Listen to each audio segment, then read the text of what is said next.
أعوذ بالله من الشيطان الرجيم. بسم الله الرحمن الرحيم. ألف لام ميم صاد كتاب أنزل إليك فلا يكن في صدرك حرج منه لتنذر به وذكرى للمؤمنين. الف لام میم صاد، یہ کتاب ہے جو تم پر نازل کی گئی ہے، تو دیکھو اس کی وجہ سے تمہارے دل میں کوئی تنگی پیدا نہ ہو، کہ اس لیے نازل کی گئی ہے کہ تم اس کے ذریعے لوگوں کو ہوشیار کرو اور ایمان لانے والوں کے لیے یاد دہانی ہو۔ یہاں سے سورہ اعراف شروع ہو رہی ہے۔ یہ مکی صورت ہے، 206 آیتوں پر مشتمل۔ سورت کی شروعات حروف مقطعات سے ہو رہی ہے۔ حروف مقطعات کا مطلب یہی ہے کہ جس کو کاٹ کاٹ کر پڑھا جاتا ہے، الگ الگ پڑھا جاتا ہے۔ الف الگ، لام الگ، میم الگ، صاد الگ۔ اس کے معنی اور مطلب سوائے اللہ تعالیٰ کی کسی کو نہیں معلوم۔ ایسے حروف مقطعات مختلف صورتوں میں اس سے پہلے بھی آ چکے ہیں اور آگے بھی آئیں گے۔ یہ صورت تقریباً سورہ انعام جو اس سے پہلے گزر چکی ہے اس سے متصل صورت ہے، اور اس کا جو مرکزی مضمون ہے وہ یہی کہ نبوت اور رسالت اور آخرت، اور اس میں نزول قرآن کا جو مقصد واضح کر دیا گیا ہے کہ اصل مقصد تو یہی ہے کہ لوگوں کی ہدایت اور سوئے ہوئے ہیں انسانوں کو خواب غفلت سے جگانا، بیدار کرنا، ان کو خبردار کرنا، یہ اصل قرآن کی نزول کا مقصد ہے۔ اس میں زیادہ تر پہلو انذار کا ہے، یعنی ڈرانے کا ہے کہ جو نافرمانی کریں گے، جو نبیوں کی بات کو نہیں مانیں گے تو پھر ان کے لیے عذاب شدید تیار ہے۔ اور اہل مکہ کو اس میں مخاطب کر کے ڈرایا گیا ہے، کیونکہ ایک لمبے عرصے تک ان کو تبلیغ اور دعوت دی گئی، لیکن اس کے باوجود وہ ضد اور ہٹ دھرمی کی وجہ سے بات کو ماننے کے لیے تیار نہیں تھے۔ تو ان سے کہا گیا کہ تم جو روش اختیار کیے ہوئے ہو، ایسی ہی روش پچھلی قوموں نے بھی اختیار کی تھی اپنے نبیوں کے مقابلے میں، تو وہ کیسے ہلاک و برباد ہوئے تم دیکھ لو، ویسا ہی معاملہ تمہارا بھی ہوگا۔ اور اس میں جو اس سورت کا نام جو رکھا گیا ہے اعراف کا مطلب یہ ہے کہ بلندیاں۔ یہ لفظ سورت میں ایک مقام پر آیا ہے، اسی کی مناسبت سے اس کا نام سورہ اعراف رکھا گیا ہے۔ اس میں جو شروعات ہوئی ہے اس سے پہلے دوسرے رکوع سے حضرت آدم علیہ السلام اور ابلیس کا قصہ بیان کیا گیا ہے، کہ جس سے شیطان کی فریب کاری واضح ہوتی ہے کہ شیطان نے کس طریقے سے اللہ تعالیٰ کے سامنے چیلنج کیا تھا کہ میں آپ کے بندوں کو بہکا کر رہوں گا اور ان کے سیدھے راستے پر بیٹھوں گا۔ قال فبما اغویتنی لاقعدن لهم صراطک المستقیم کہا تھا اس نے، یعنی اس راستے پر جو آپ کے بندے جس راستے پر آپ کی طرف آتے ہیں اس راستے پر بیٹھ کر ان کو گمراہ کروں گا، ان راستوں پر نہیں جو پہلے سے گمراہ ہو چکے ہیں۔ جو لوگ گمراہی کے راستے پر چل رہے ہیں وہ راستے پر شیطان نہیں بیٹھتا، بلکہ وہ راستے پر بیٹھتا ہے جہاں پر لوگ اللہ کے راستے پر چل رہے ہیں، صراط مستقیم۔ اس نے یہ وعدہ کیا اللہ تعالیٰ سے اور چیلنج کیا تھا کہ میں آپ کے سیدھے راستے پر بیٹھوں گا اور آپ کے بندوں کو گمراہ کرنے کی کوشش کروں گا۔ تو اللہ تعالیٰ نے کہا کہ اگر جو بھی تیری بات مانیں گے تو پھر میں تیرے ساتھ ان تمام کو جہنم میں داخل کر دوں گا۔ اللہ تعالیٰ نے اس میں جو ہے یہ بات واضح فرما دی، یعنی شیطان کی فریب کاریوں اور دھوکہ بازیوں کو اس میں وضاحت کے ساتھ بیان کر دیا۔ اسے یہ سبق ملتا ہے کہ آدمی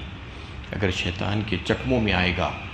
اور اس کی پیروی کرنے کی کوشش کرے گا اور اس کو اپنا دوست سمجھے گا تو جنت سے ہمیشہ ہمیشہ کے لیے محروم کر دیا جائے گا۔ یہ بات واضح کر دی گئی، اور شیطان جس طریقے سے گمراہیوں پر جو ہے آمدہ کرتا ہے، کس طریقے سے دھوکہ دیتا ہے، وہ چال بازیوں کا تذکرہ اس میں آیا ہے۔ اور اس حقیقت کو واضح کرتے ہوئے اللہ تعالیٰ نے ابتدا میں انسان کو اس بات سے آگاہ کیا تھا کہ وہ ہدایت کے لیے رسولوں کو بھیجے گا، یعنی ہدایت کے بغیر ایسے ہی نہیں چھوڑ دیا جائے گا، ہدایت کے راستے بتائے جائیں گے اور آسمانی کتابیں اور رسول بھیجے جائیں گے، اور کامیاب وہی لوگ ہوں گے جو ان کی باتوں کو مان کر ان کی اتباع کریں گے۔ فمن تبع ہدایا فلا خوف علیہم ولا هم یحزنون فرمایا سورہ بقرہ پہلے پارے میں۔ جو میری طرف سے آئی ہوئی ہدایت کی اتباع کرے گا، میرے رسولوں کی اتباع کرے گا، تو پھر اس کو نہ خوف ہوگا اور نہ وہ غمگین ہوں گے۔ یہ بات کو واضح کر دیا گیا۔ اور لباس کو بھیجنے کا مقصد اللہ تعالیٰ نے اس میں بتایا، یا بنی آدم قد انزلنا علیکم لباس یواری سوآتکم وریشا۔ اس کا مقصد یہ ہے کہ تمہاری شرمگاہوں کو چھپانا، تمہارے ستر کو چھپانا اور ڈھانکنا، اور معجب زینت، یہ دو مقاصد ہیں لباس کی۔ لیکن تقوی کا لباس یعنی تقوی اختیار کرنا اللہ کا، یہ سب سے بہترین لباس ہے۔ اور اس میں مختصراً جو ہے توحید کے دلائل بھی پیش کیے گئے تاکہ لوگوں کو بات سمجھ میں آ جائے، قدرت کی مختلف نشانیوں کو سرسری انداز میں بتا کر جو ہے اس کی طرف متوجہ کیا گیا کہ کس طریقے سے اللہ تعالیٰ خالق کائنات ہے، کیسے زمین و آسمان کی تخلیق انہوں نے فرمائی ہے، اور کیسے اور رات اور دن کا آنا جانا یہ جو ہے اللہ تعالیٰ کی شان ہے، اور اس کائنات میں کس طریقے سے ستاروں اور سیاروں کو جو ہے بنا دیا گیا ہے، لاکھوں کروڑوں اس کو سجا دیا گیا ہے۔ تو یہ ساری تخلیقات اللہ تعالیٰ ہی کی ہے۔ اور پھر آسمان سے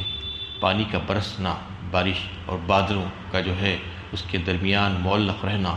اور خوشخبری دینے والی ہواؤں کو چلانا، اور پھر اس بارش کے ذریعے سے مردہ زمین کو دھبک اٹھنا اور اس کا زندہ ہو جانا، یہ ساری جو ہے چیزیں جو ہو رہی ہیں اس کے پیچھے ایک ہستی کار فرما ہے، یہ بتا رہے ہیں اللہ تعالیٰ۔ یہ توحید کی بات کو جو ہے سمجھایا گیا، اور پچھلے انبیاء کرام کی کو جو ہے کچھ باتیں، کچھ احوال، ان کے کچھ واقعات بیان کیے گئے ہیں۔ حضرت نوح علیہ السلام، حضرت ہود علیہ السلام، حضرت صالح علیہ السلام، حضرت شعیب علیہ السلام، حضرت موسیٰ علیہ السلام کی سرگزشتیں جو ہے اس میں بیان ہوئی ہے، جس میں انہوں نے توحید کی دعوت پیش کی تھی اپنی اپنی قوموں کو، اور پھر انہوں نے جب ان کا انکار کیا، انکار کی روش اختیار کی، تو کس طرح اللہ تعالیٰ نے ان کو دنیا میں ہی تباہ و برباد کر دیا، عذاب الہی سے دوچار کر دیا۔ انسانی آبادیوں کو جو ہے اس میں جھنجھوڑا گیا ہے کہ وہ ان واقعات سے سبق لیں، جیسا کہ پچھلے نبیوں کی مخالفت کرنے کی وجہ سے ان قوموں پر کیسے عذاب آیا تھا۔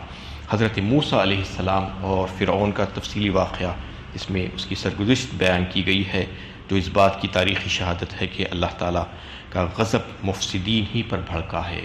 موسیٰ علیہ السلام نے دعوت و تبلیغ پیش کی قوم فرعون کو، لیکن قوم فرعون مسلسل جو ہے سرکشی اور نافرمانی پر اڑے رہے، تو اللہ تعالیٰ ان کے اوپر مختلف قسم کے عذاب بھیجے،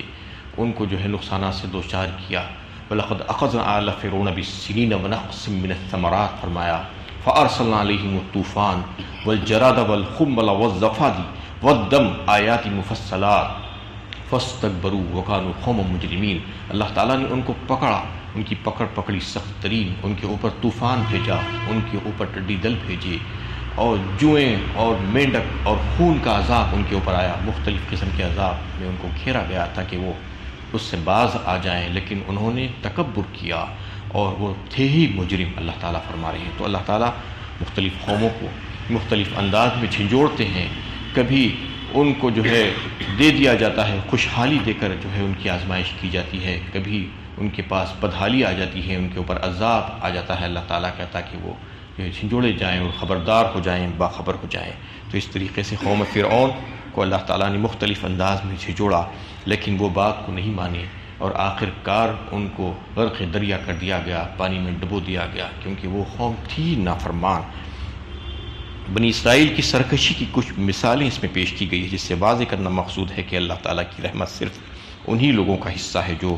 رسول کی مخلصانہ پیروی کرتے ہیں، جو رسولوں کا انکار کرتے ہیں، اس کا مذاق اڑاتے ہیں، ان کی اتباع نہیں کرنا چاہتے، ان کے طریقوں کو جو ہے پسند نہیں کرتے، پھر ان کی جو ہے کامیابی نہیں ہو سکتی۔ یہ بتا دیا گیا ہے، واضح کر دیا گیا ہے۔ پیروی کا محض دعویٰ کرنے سے کوئی شخص یا گروہ اللہ کی رحمت کا مستحق نہیں بنتا، بلکہ عملی طور پر پیروی کرنی ضروری ہے۔ جیسا کام رسولوں نے کر کے دکھلایا ہے، بالکل اسی انداز میں کرنے سے ہی رحمت کے مستحق بن سکتے ہیں۔ بنی اسرائیل اس کی زندہ مثال ہے، اور آج بھی یہ لوگ اللہ کی دامن رحمت میں جگہ پا سکتے ہیں، بشرطے کہ اللہ کے رسول حضرت محمد صلی اللہ علیہ وسلم کی پیروی اور اتباع کرنا شروع کر دیں اور ان پر ایمان لا لیں، تو جن کے بارے میں پہلے سے پیشین گوئیاں ان کی خود کی آسمانی کتابوں میں موجود ہیں، جس کا تذکرہ اسی صورت میں تفصیل کے ساتھ کیا گیا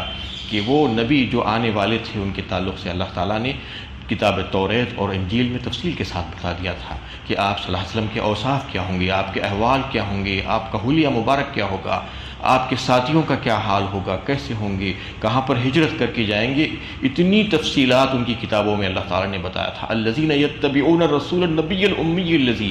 یجدونہ مکتوبا عندہم فی التوراۃ والانجیل یامرہم بالمعروف وینہاہم عن المنکر ویحل لہم الطیبات ویحرم علیہم الخبائث۔ یہ سارے اوصاف، یہ سارے کام آپ جو کریں گے، آ کر جو امر بالمعروف اور نہی عن المنکر کا فریضہ انجام دیں گے، اور جو پاک اور طیب چیزیں ہیں اس کو حلال قرار دیں گے، اور جو ناپاک اور خبیث ہے اس کو حرام قرار دیں گے، اور لوگوں کا بوجھ اتار دیں گے، آپ لوگوں کے ساتھ خیر خواہی کریں گے۔ یہ ساری چیزیں توریت اور انجیل میں موجود تھی۔ اس کے باوجود، یہ سب کچھ جاننے کے باوجود بھی جب وہ پیروی نہیں کرے اور اللہ کے نبی صلی اللہ علیہ وسلم پر ایمان نہیں لائے، سرکشانہ روش جو ہے اختیار کرے، تو پھر ان کے اوپر اللہ تعالیٰ کا عذاب آیا، اور آخر میں حضرت آدم علیہ السلام کی ذریت جو قیامت تک پیدا ہونے والی تھی، ان سے اللہ تعالیٰ نے جو عہد لیا تھا وہ عہد فطرت ہے، یعنی ہر انسان کی فطرت میں وہ عہد رکھ دیا گیا ہے، عہد الست جسے کہا جاتا ہے۔ الستو بربکم کہہ کر اللہ تعالیٰ نے سب سے پوچھا تھا، کیا میں تمہارا رب نہیں ہوں؟ سب نے اقرار کیا تھا کہ آپ ہی ہمارے پروردگار ہیں۔ قالوا بلا شہدنا کہہ کر، تو اس کو جو ہے پورا کرنا ہے، اس کے تعلق سے جو ہے اس میں وضاحت کے ساتھ بیان کر دیا گیا۔ یہ سارے معاملات اور واقعات جو ہے اس صورت میں انشاءاللہ آنے والے ہیں۔ تو کہ اس کے جو ہے شروعات جو ہوتی ہے، کتاب انزل الیک فلا یکن فی صدرک حرج منہ لتنذر بہ وذکری للمؤمنین کہہ کر، یہ کتاب ہے جو تم پر نازل کی گئی ہے، تو دیکھو اس کی وجہ سے تمہارے دل میں کوئی تنگی پیدا نہ ہو۔ اس کا کیا مطلب ہے؟ اس کا مطلب یہ ہے کہ نبی صلی اللہ علیہ وسلم پر جب اللہ تعالیٰ کی طرف سے قرآن کو نازل کر دیا گیا اور بتا دیا گیا کہ یہ کتاب اللہ تعالیٰ کی طرف سے آپ کے اوپر بھیجی گئی ہے اور اس سے آپ کا دل تنگ نہ ہو، تو آپ صلی اللہ علیہ وسلم جب اس کتاب کو لوگوں کے سامنے پیش کیے، اس کے مضامین کو اور دین اسلام اور اس کے احکامات کو، تو لوگ آپ کی بات نہیں مان رہے تھے، آپ کی مخالفت کر رہے تھے اور آپ کو تکلیفیں اور ایذائیں پہنچا رہے تھے، اس کی وجہ سے آپ کا دل تنگ ہو رہا تھا۔ تو اس میں اللہ تعالیٰ نے فرما دیا کہ ایسا سمجھنے کی ضرورت نہیں ہے،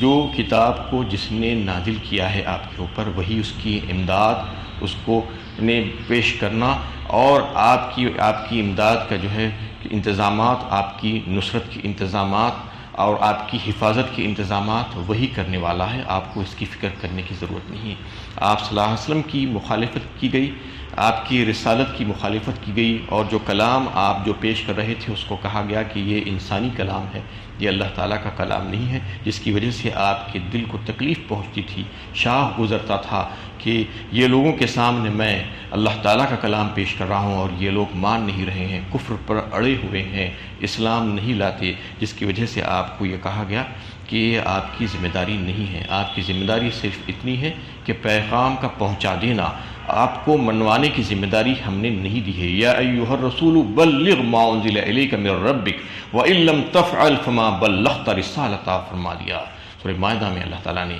کہ اے رسول پہنچا دیجئے، آپ کو ہم نے جو کچھ بھیجا ہے آپ کی طرف اس کو لوگوں تک پہنچا دیجئے، اور اگر آپ نے ایسا نہیں کیا تو مطلب یہ ہے کہ آپ نے ہمارا پیغام نہیں پہنچایا، اور آپ اس کو پورا پہنچا دیجئے، اور آپ کی حفاظت کی ذمہ داری، آپ کو لوگوں سے بچانا، یہ ہماری ذمہ داری ہے، یہ ہم پر فرض ہے۔ تو اللہ تعالیٰ اس میں بتا رہے ہیں کہ آپ کو دل تنگ ہونے کی ضرورت نہیں ہے، بلکہ ہم نے آپ کے طرف جو پیغام بھیجا ہے وہ پیغام لوگوں تک ایسے ہی من و ان پہنچا دیجئے، اس کو منوانا آپ کی ذمہ داری نہیں ہے۔ لِتُنذِرَ بِهِ وَذِكْرَىٰ لِلْمُؤْمِنِينَ، اس کے ذریعے سے جو ہے لوگوں کو ہوشیار کر دیجئے اور ایمان لانے والوں کے لیے ایک ذکر و نصیحت اور یاد دہانی ہو جائے، اور نہ لانے والوں کے لیے ایک تنبیہ ہو جائے، خبردار کر دیجئے ان کو، اور اس کے ذریعے سے جو ہے یہ قرآن جو ہم نے آپ کی طرف بھیجا ہے۔ وآخر دعوانا ان الحمد للہ رب العالمین۔